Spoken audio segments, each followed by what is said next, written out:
Mi historia está basada en hechos reales, algo verdaderamente escalofriante. Lo viví hace un buen de tiempo y aunque no quiera recordarlo, no puedo evitarlo. Sé que ya pasaron 30 años, pero aún está latente en mí. Y es que no es para menos. El suceso fue algo para perder hasta la cordura. Tan así fue de escalofriante que me vi obligada a ir con un psiquiatra durante un largo año. La verdad, nunca pensé encontrarme con algo así. Les cuento, corría el año de 1991. En ese entonces yo tenía 20 y era soldado de la Fuerza Armada, o más bien algo parecido, puesto que me desempeñaba como enfermera y cocinera, pero igual portaba armas como todo soldado.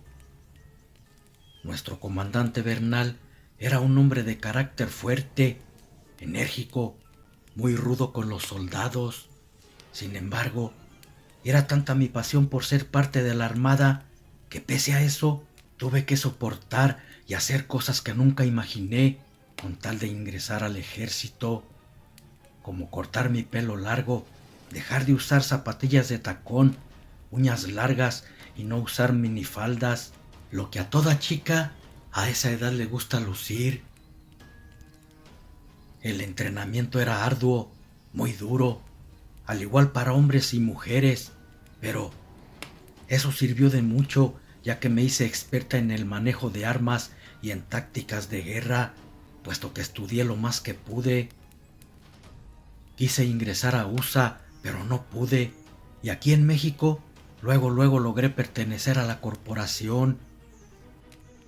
Mis compañeros de batallón, Cervantes de Apatzingán, García de Tepalcatepec, Isidoro de Colima y los hermanos Pérez de San Antonio, gemelos de un valor que daba miedo, fueron quienes más destacaron en esa misión y gracias a ellos yo sigo aquí con vida contándoles esto. Debo recalcar que ellos ya tienen nombramientos altos por su valor y servicio a la patria. Pues bien, en el año 1993, cuando empezaron a inundar el estado de Michoacán, las malditas drogas y los cárteles, se daban ejecuciones a diario. No había día que no escucharan en el noticiero que mataban a tantos y cuantos hombres en puros ajustes de cuentas. En Tierra Caliente empezó a sembrarse la droga y a crear laboratorios clandestinos. Es en estos lugares carente de autoridad donde ocurrió todo. El comandante Bernal dirigía un batallón de 30 hombres y solo 10 mujeres, pero decididas a todo, como cualquiera de los soldados. Iba el convoy con rumbo a Tierra de Juárez, adelante de Tumbiscatio, todo esto en el estado de Michoacán. Al pasar por el pueblo de Las Cruces, nos detuvimos para comer algo. Debíamos cargar pilas, ya que el camino sería largo y peligroso. Al estar entre cerros y la sierra territorio de narcos, cuando empezamos a comer, una persona se acercó al comandante pidiéndole ayuda. Estábamos en día de lluvias y se habían atascado en un carro con muchos niños. Al parecer, eran de algún orfanato. Tal vez querían salvarlos de alguien o algo, porque esa persona se veía desesperada. Parecía que no querían viajar de noche por miedo. Entre algunos de los soldados lograron sacar la camioneta del fango y lograron proseguir su camino. Pero antes de irse, nos advirtieron no viajar de noche y evitar a toda costa pasarla en la intemperie entre los árboles sin decirnos el motivo, algo que nos pareció sumamente extraño, pero teníamos una misión y debíamos seguir. Cuando terminamos de comer, seguimos nuestro camino. Sería un viaje de 6 horas entre un calor endemoniado y una sed aún peor. El comandante nos organizó por grupos para pasar la noche en las faldas de un cerro pues íbamos en expedición. Se había detectado un planteo de amapola y marihuana. Nosotros teníamos que quemar toda la hierba y desmantelar un laboratorio improvisado, pues en él se elaboraban metanfetaminas. Llegamos a las faldas del cerro. Desde ahí tendríamos que continuar a pie por un lapso de 5 horas, pues era en la cima de aquel cerro a donde debíamos llegar, un terreno inaccesible para los vehículos. Solo se podría llegar a pie o en caballo. Después de unas horas, al estar donde acamparíamos, levantamos nuestro campamento. Sabíamos de la peligrosidad de la misión y que no saldríamos bien librados de ella, ya que ese cerro divide un estado de otro y es zona de peleas entre algunos cárteles, grupos que en ese entonces peleaban entre ellos esos territorios, por lo que era una zona muy peligrosa incluso para nosotros. La primera noche me tocó hacer guardia junto a los hermanos Pérez y Gregorio García.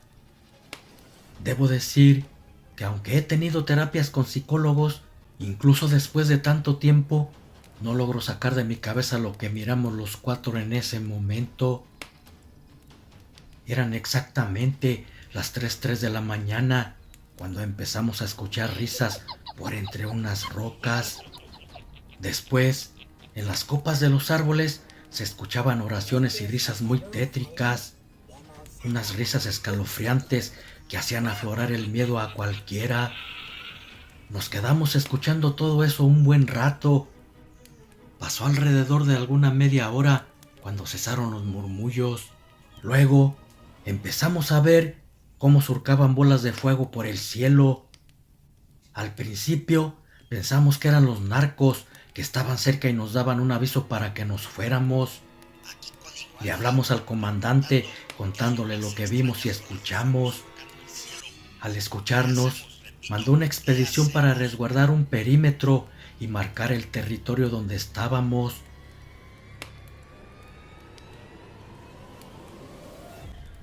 En verdad era una zona de muerte, pues en ella se respiraba tensión, terror y miedo. Terror a lo desconocido, a no saber cómo defenderte de cosas que no conoces, al no ser de este mundo, en caso que nos estuvieran emboscando. Pero no fue así, porque salvo a eso, ya no detectamos nada.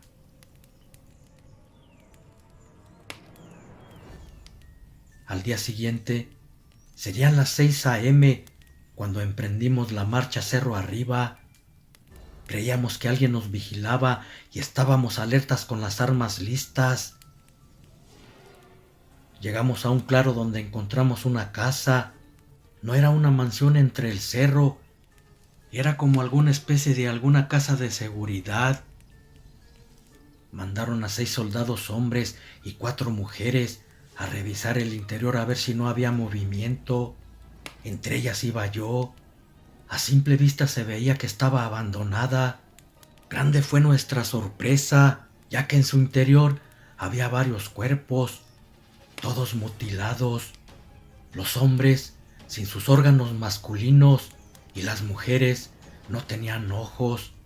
En algunas se notaba que habían sido torturadas horriblemente. Sin duda había sido un ajuste de cuentas. Bueno, eso pensábamos nosotros. Las demás habitaciones fue lo mismo. Había sangre y muerte. Era una escena tan dantesca que se nos revolvió el estómago. Era insoportable.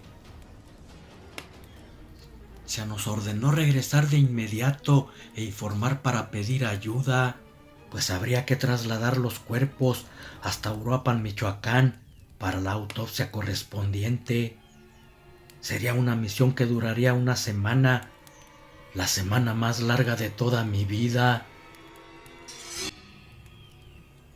Esa noche la pasamos en la casa, aguantando todo lo que había en ella, y les tocaría hacer guardia a otros compañeros mujeres y hombres. Ellos, al igual que nosotros, También empezaron a mirar las bolas de fuego. Escucharon las risas y gritos, con el corazón a punto de salirse del pecho por el miedo. Una compañera de nombre Carmen Morales les dijo a los demás que esas bolas de fuego eran brujas. Esa era la forma que tomaban para cruzar por las noches el cielo. Todos miraban con terror cómo cruzaban, hasta que salió el comandante Bernal y les dijo que no las miraran. Eso era una afrenta para ellas y lo tomaban como un desafío. Entraron a la casa sudando, aún escuchando los ruidos en la parte alta. Se escuchaba como si un ave de gran tamaño estuviera en la azotea graznando. Después, tratando de ahuyentarlas, hicimos disparos al aire. Luego, como por una hora dejaron de escucharse los ruidos, pero después regresaron más intensos, porque ya no eran solo 3, ahora eran más. Verdaderamente era horrendo lo que estábamos viviendo. Estaban molestas porque se les había disparado y trataban de hacernos salir de la casa. Pienso que sus intenciones eran acabarnos. Todos estábamos con las armas listas para jalar del gatillo. No obstante, habíamos sido unos ilusos, porque bien nos advirtieron que era peligroso estar allí. Así fue esa noche de mucho peligro, pero diferente al que estábamos acostumbrados, porque a esos seres no podíamos enfrentarlos con balas. Cuando empezó a amanecer, salimos rumbo al lugar donde estaban los plantíos. Empezamos a cortar la amapola y la hierba, amontonándola para prenderle fuego. Uno de los soldados pidió permiso para ir a hacer sus necesidades. Era el compañero Jiménez, un joven de 20 años de Santana, Matitlán. Fue el primero en desaparecer. En un principio, y por el aroma tan fuerte de la marihuana, empezamos con dolor de cabeza. Tal vez fue que no habíamos dormido nada, pero nos dimos cuenta de la desaparición del compañero después de 1 hora. Empezamos a buscarlo. Como había barrancas por un lado, temíamos que hubiese resbalado en ella por el efecto de la marihuana quemada. Pero no, y a las 2 horas encontramos su cuerpo. Le habían sacado los ojos y cortado su miembro, igual que los cuerpos que estaban en la casa de seguridad. ¿Qué o quién lo atacó? No sabíamos, pero una cosa era segura: todos corríamos peligro en esa zona. Si continuábamos allí, moriríamos más de nosotros. Dios, a lo que nos enfrentábamos no era normal. Cuando emprendimos el regreso para checar si ya habían sacado los cuerpos de la casa de seguridad, nos dieron nuevas órdenes de permanecer un poco más de tiempo, pues tenían datos certeros de fosas clandestinas. Al parecer los ejecutaban y ahí mismo sepultaban los restos. Con miedo, pero con la convicción de obedecer, nos quedamos y seguimos las órdenes al pie de la letra. Era tanta la adrenalina corriendo por nuestras venas por lo acontecido que sentíamos pánico incluso a la oscuridad. No sabíamos si tener más miedo a los narcos o a lo desconocido que habitaba esas tierras. La muerte del compañero Quiroga nos hizo pensar en qué lo había atacado. ¿Cómo era posible que, teniendo su arma de cargo lista, no la pudo accionar para nosotros escuchar las detonaciones e ir en su ayuda? Eran 1000 interrogantes que al final de cuentas no lo sabríamos si no salíamos a investigar. De nueva cuenta cayó la noche y con ella los ruidos nocturnos. Era un silencio tan tétrico que se podía escuchar sin dificultad el ulular del viento caliente y dormir bajo las estrellas sin sentir frío debido al calor que hacía. Eran 4 las casas que estaban abandonadas en tierra de Juárez por las faldas del cerro. Cada casa tenía una gran diferencia de terreno. Para llegar allí, nosotros caminamos mucha distancia. Al llegar a donde estaba dicha casa, nos adentramos y creímos que podíamos descansar de menos una hora, pues esa noche le tocaría guardia a otros 4 compañeros, diferentes, pero todos de gran valor, y aunque el miedo no nos daba tregua, tratamos de descansar. Eran las 3 a.m. exactamente, cuando entró un compañero de apodo El Cabito. Iba blanco como un papel, con la mirada perdida, balbuceando palabras entrecortadas. Decía que algo se había llevado a nuestro compañero Chávez y otro había ido tras ellos, con su arma de cargo lista para cualquier sorpresa de ataque, sin saber en concreto a qué se iba a enfrentar. Pero de los 2 compañeros no volvimos a saber nada. El soldado que dio el aviso no supo explicar lo que se lo había llevado, solo decía que algo llegó del cielo perdiéndolo entre los árboles. Se organizó la búsqueda para encontrarlos. Volteábamos de vez en cuando a las alturas por si algo nos caía de arriba, mas todo fue en vano. Esa noche no los encontramos. Y era tanta la oscuridad que bien podías pisar una serpiente y pensar que era una rama seca de árbol o cualquier otro bicho ponzoñoso. Caminamos durante 3 horas y no encontramos ningún rastro. No había ninguna seña de ellos. No sabíamos qué decir. Pensar en brujas era de locos, pero tampoco era descabellado por las circunstancias vividas. Una de las compañeras nos platicó que ella vivió un tiempo en la sierra y que había visto las bolas de fuego tal como las vimos nosotros, y su abuelo le había dicho que cuando las viera por el cielo, agarrara una cuerda y empezara a hacer nudos, rezando la oración de las 12 verdades del mundo, y después lo hiciera en viceversa, para atrás, soltando un nudo con cada verdad que dijera, asegurándole que con eso las tumbaría y podría hacerlas enloquecer de dolor. Quienes la escuchábamos creíamos que eran solo eso, historias. Éramos tan ilusos, por no decir escépticos. Esa noche también fue larga y sin poder dormir. Sentíamos algo pesado en el ambiente, como si algo nos observara, pero no veíamos nada. En el día empezamos la expedición para encontrar las fosas clandestinas. A mí me tocó con los hermanos Pérez y con el compañero Cervantes. Fue algo difícil para escarbar, ya que era un terreno bastante grande. Ese día no encontramos nada, pero recibimos órdenes de permanecer en el lugar, y como toda mujer, tuve otro inconveniente, porque sentí llegar mi periodo. Lo malo que para ir al baño tenía que atravesar un patio de algunos 20 metros. Con miedo de encontrarme con las brujas o cualquier otro animal, como serpientes, alacranes o escorpiones, fui al baño. Era una letrina improvisada, pues en esos pueblos los baños son de pozo. Además, parecía que le habían hecho rapiña a esa casa, pues no tenía muebles ni nada. Se habían llevado el lavabo y hasta la taza del baño.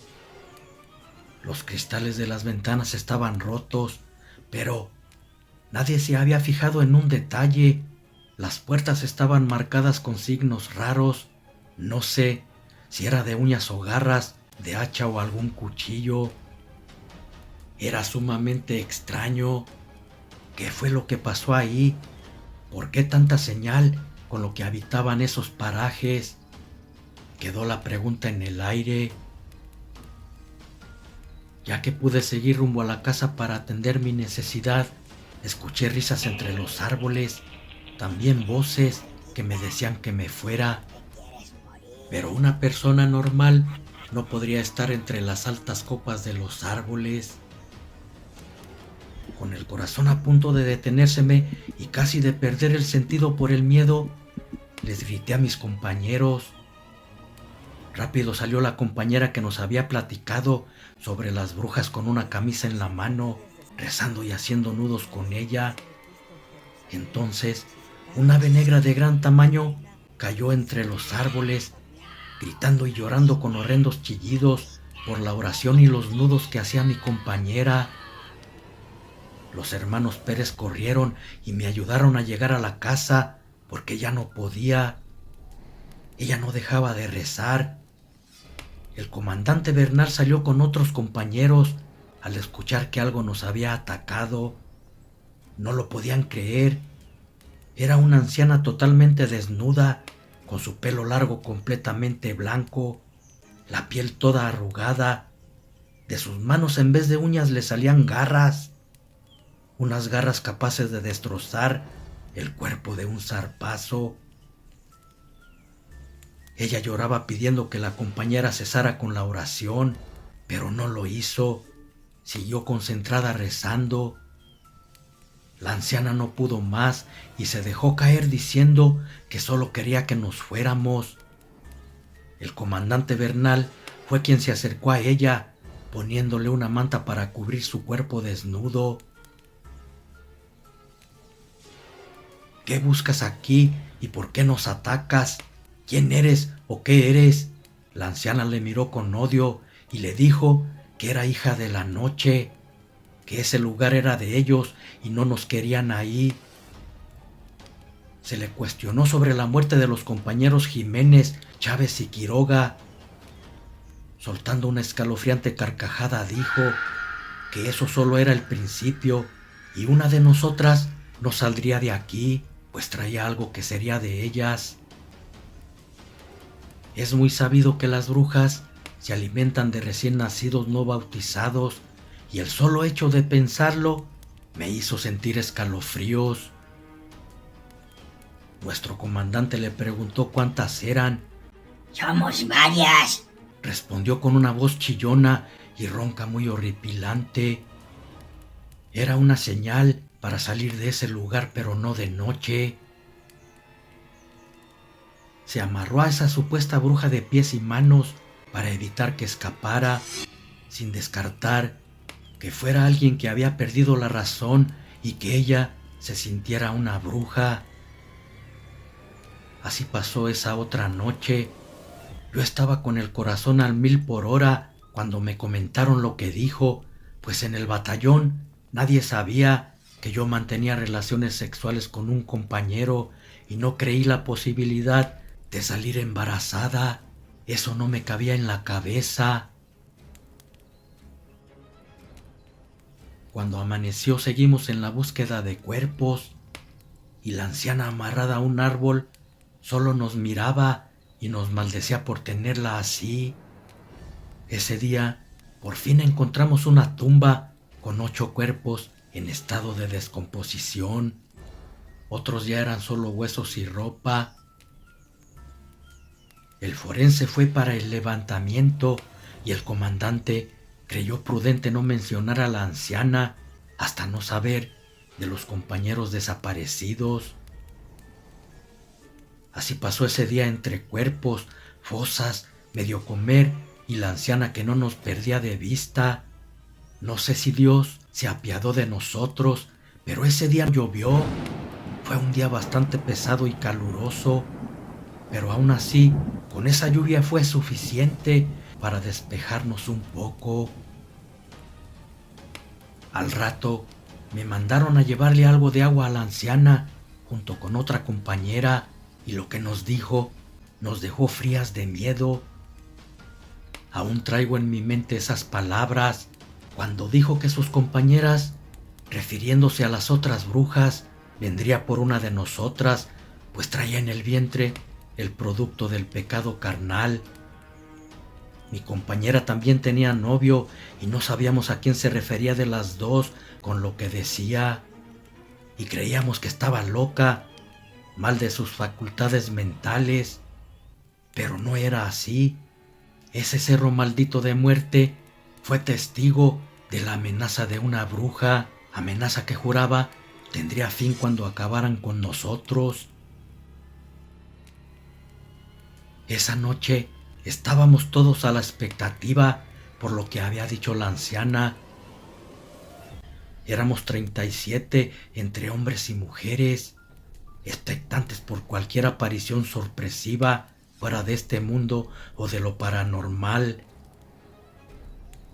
Todos teníamos los ojos desorbitados con miedo, sin nadie querer dormir. Yo estaba abrazada a mi arma de cargo, tratando de controlar mis nervios, cuando de repente todos, absolutamente todos, miramos cómo varias aves de gran tamaño se aventaban contra las puertas y ventanas de la casa. Iban por la anciana, gritaban horribles palabras de amenaza para todos, iban dispuestas a todo. ¡Oh Dios! Creí que ese día sería el último que viviría. Solo le dirigí una mirada al hombre de mi vida para que supiera que si moría, él era el único hombre que había amado y el primero. Cuando se dio la puerta y entró la primera ave, se le recibió con una lluvia de balas. Escuchábamos a las demás cómo rasguñaban las ventanas. Tenía pavor de morir. Prefería 1000 veces salir corriendo y entregarles a la anciana antes de que nos hicieran daño. Vi caer a 3 de mis compañeros más.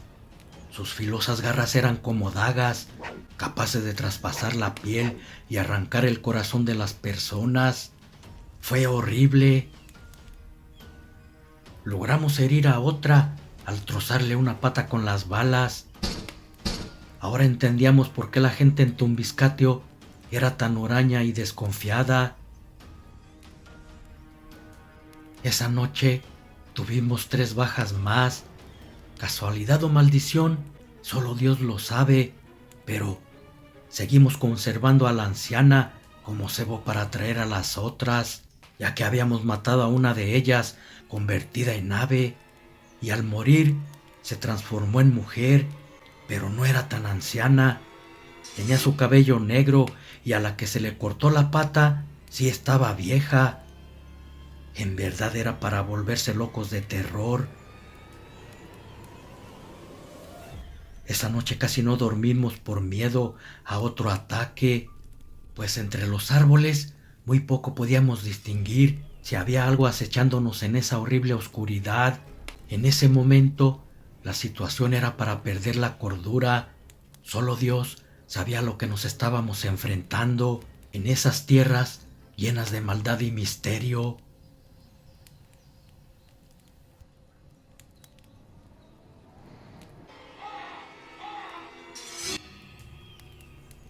Así pasamos los días. Las noches eran eternas y sin dormir lo eran más. Siempre estábamos a las vivas de cualquier ruido. Desconfiábamos hasta de los pájaros. Esa noche que la bruja nos amenazó, yo aún dudando de su amenaza sobre lo que había dicho, que una de nosotras traía algo que le pertenecía, me hizo recordar que la otra ocasión había tenido un sangrado y yo pensé que el sangrado era mi periodo. ¡Qué tonta! No era eso. Había tenido un aviso de aborto y no sabía que estaba embarazada, pues no había sentido antojos ni mareos, los síntomas clásicos que hacen saber que estamos encinta. Lo incomprensible era cómo la bruja supo primero que yo de mi embarazo. Luego, en un momento dado sin que nadie nos escuchara, me tocó hablar con mi pareja. No lo pensé más y sin rodeos, llorando le dije que estaba embarazada y tenía miedo. No quería que mi bebé naciera en esas condiciones y menos allí, donde sabía que habitaban esos entes que se llevaban a los niños sin bautizar, incluso ante los ojos de su madre, y nunca más los volvían a ver. Él se preocupó y a la vez estaba feliz. Su temor fue porque se dio cuenta que los engendros que habitaban ese lugar eran poderosas, al haber sabido primero que yo de mi embarazo y las amenazas de la anciana bruja podrían ser ciertas, y feliz porque iba a ser padre por primera vez. Me abrazó y trató de confortarme con su protección, pero no podía. Mi terror era imaginar a mi bebé en las garras de esos entes malignos y no pude evitar sentir escalofríos. Nuevamente me mandaron a llevarle algo de comer, pero esta vez me acompañó Moraila, quien era el padre del bebé que traía en mi vientre, y escuchó las amenazas que me hacía aquella bruja entre burlas. Sus palabras hacían latir mi corazón más fuerte de miedo al pensar que podría llevarme con todo y mi hijo aún sin nacer y desaparecernos. Mi pareja cruzó el rostro de la anciana de una bofetada y le dijo que para esas amenazas traía sus balas y nos defendería con su propia vida. Ella le respondió con aquella voz que me causaba terror, a pesar de estar preparada para fuertes batallas de muerte.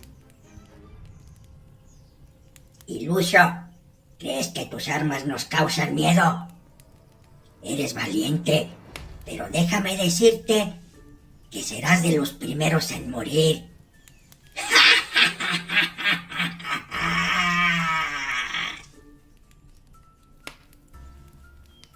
Serían aproximadamente las 12 del mediodía cuando el comandante Bernal ordenó seguir más arriba del cerro.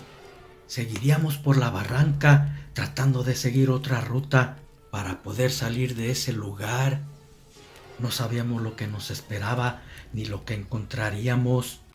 Ya todo podría ser en esas misteriosas tierras. De pronto, escuchamos ruidos de motores y muchas voces de hombres. Todos guardamos silencio y nos ocultamos donde pudimos. Sin querer habíamos dado con un laboratorio clandestino. Se nos ordenó tratar de agarrarlos vivos, pero eso sería imposible, porque en cuanto notaron nuestra presencia, nos recibieron a balazos. Ocultos entre grandes rocas, nos protegimos de las balas, resistiendo lo más que podíamos, pero lo más seguro era que no saldríamos con vida de ese lugar. Mi pareja y compañero Moraila avanzó con 7 soldados por el flanco derecho, el comandante Bernal por el izquierdo con otros hombres, y nosotras repelíamos el fuego por el frente. Ese día fueron 18 bajas civiles y 2 soldados heridos. Nunca pensé que el peligro generara tanta adrenalina corriendo por mis venas. Tal vez, pensando que era el último día de mi vida, me hizo tocar mi vientre y sentí un dolor agudo muy fuerte. Moraila vio cuando caí inconsciente y me asistió protegiéndome. Luego llegaron por los heridos y notaron que yo estaba sangrando. Pensando que también estaba herida, de inmediato me revisó el médico que siempre andaba en el batallón y descubrió que estaba embarazada. Le dijo al comandante que no podía seguir, mi situación era de gravedad, en riesgo de perder mi bebé. Ahí teníamos 3 días, faltaban 3 para regresar a nuestro lugar de origen, pero yo ya no podía continuar. Después de destruir toda la droga sintética y las metanfetaminas, la pasamos en el laboratorio. Sé que mucha gente nos odia, pero también somos humanos y sentimos como cualquiera. No somos de acero. Lo que hacemos es simplemente por amor a la patria y es prioridad ayudar a quien lo necesite. Pero para mí había llegado el final de la misión. Ese día decidieron que tendría que dejar el batallón. Temían a la amenaza de la bruja, ya que muchos la habían escuchado y al parecer se estaban cumpliendo. Querían llevarse a mi hijo antes de nacer y debían sacarme de ahí antes de que pudieran cumplirlas. Además, traía riesgos del aborto. El padre de mi hijo seguiría en la misión. Yo viajaría junto a los heridos en el helicóptero. La verdad no quería irme, Me era difícil dejar allí a mi pareja. Era extraño, pero tenía un mal presentimiento. Esa última noche la pasé entre sus brazos y prometió casarnos en cuanto él cumpliera el servicio militar. Miré sus ojos y me perdí en ellos. Quería que ese momento durara para siempre. No sabía que sería la última noche que lo vería con vida. Al día siguiente, al amanecer, llegó el helicóptero por nosotros y me despedí de todos con lágrimas en los ojos.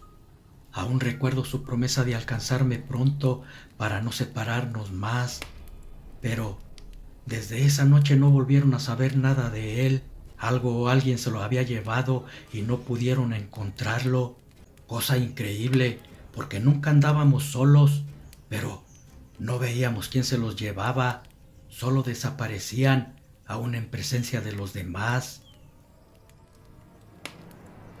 Por la mañana iniciaron su búsqueda. Primero encontraron una bota en un rastro que iban siguiendo de unas huellas de patas de animal. Se notaba que había arrastrado algo y supusieron que era el cuerpo de Moraila. El entorno se tornó tenso, triste y de muerte. Aquel rastro los llevó a una cueva. Con sus armas listas entraron varios compañeros y encontraron su cuerpo hecho pedazos. Había sido atacado por algo que no parecía humano. La hazaña con que lo mataron fue mucha. No encontraron su corazón. Todo eso yo no lo vi. El comandante me llevó fotos y detalles. Fue como se lo dijo la maldita bruja, que sería el primero en morir. Sentí volverme loca de dolor. Además de enfrentarnos a los narcos, también tendríamos que hacerlo con seres paranormales desconocidos. Era doble el riesgo, porque esa misma noche también fueron emboscados por narcos. El comandante Bernal, el compañero Cervantes, García, Isidoro y los hermanos Pérez junto con 4 más fueron los primeros en contestar el fuego, dejándose caer en una cuneta que estaba a orillas del camino para resguardarse de las balas. Desafortunadamente, otros 2 compañeros perdieron la vida en ese enfrentamiento. Una fue Reyes de Tierra Caliente y la otra Andrade. La primera con balazos en el pecho y la segunda le dieron en la cara. Fue una noche muy sangrienta. De los civiles lograron agarrar a 5 con vida y matar a 6. Los amarraron y trasladaron a Uruapan por la mañana. Sin embargo, sabíamos que muy pronto saldrían libres para seguir haciendo de las suyas.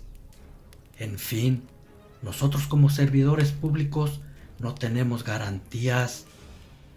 Reflexión para todo quien lo lea y sin tratar de ofender. Eduquemos a nuestros hijos desde pequeños. Hay que enseñarles que el trabajo honrado, por muy cansado que sea, es mucho mejor y más satisfactorio que hacerse matón o secuestrador.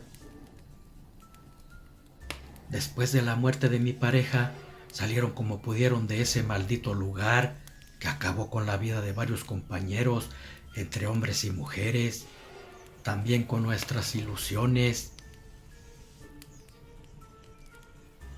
Lo que mató al padre de mi hijo aún es un misterio, nadie lo sabe.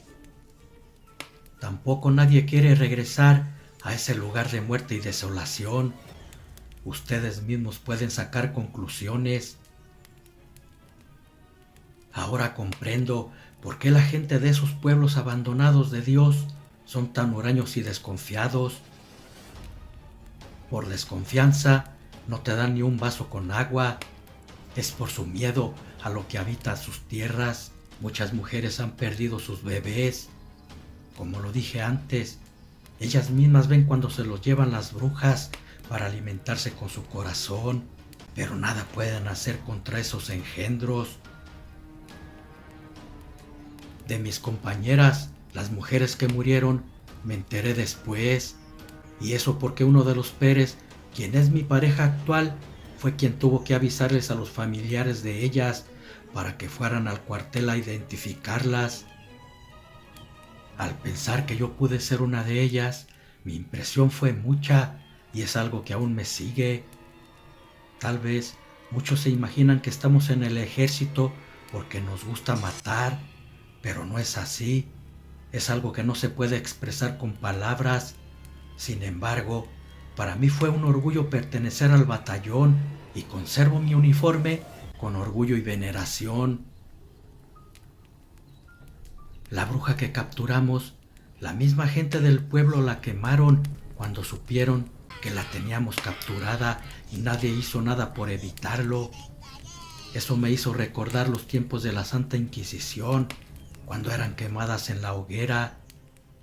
La que le tumbamos una pata a balazos la dejamos libre, pero no duró mucho viva porque también la mataron en un pueblo cercano a Juárez. Ese fue su castigo. Solo así no podría seguir haciendo mal. Del narco puedes defenderte, pero de las brujas es un reto. Necesitarías matarla cuando están haciendo el cambio de cuerpo o rezando las 12 verdades del mundo, como lo hicimos nosotros con una. También existen las que se quitan las piernas para transformarse en horrendas arpías brujas. Otras se convierten en mujeres muy hermosas para atraer a los hombres. Hacen que pierdan su voluntad para luego matarlos. Pero de todo se aprende algo. Yo de esa expedición aprendí que orando las 12 verdades del mundo acabas con una bruja real.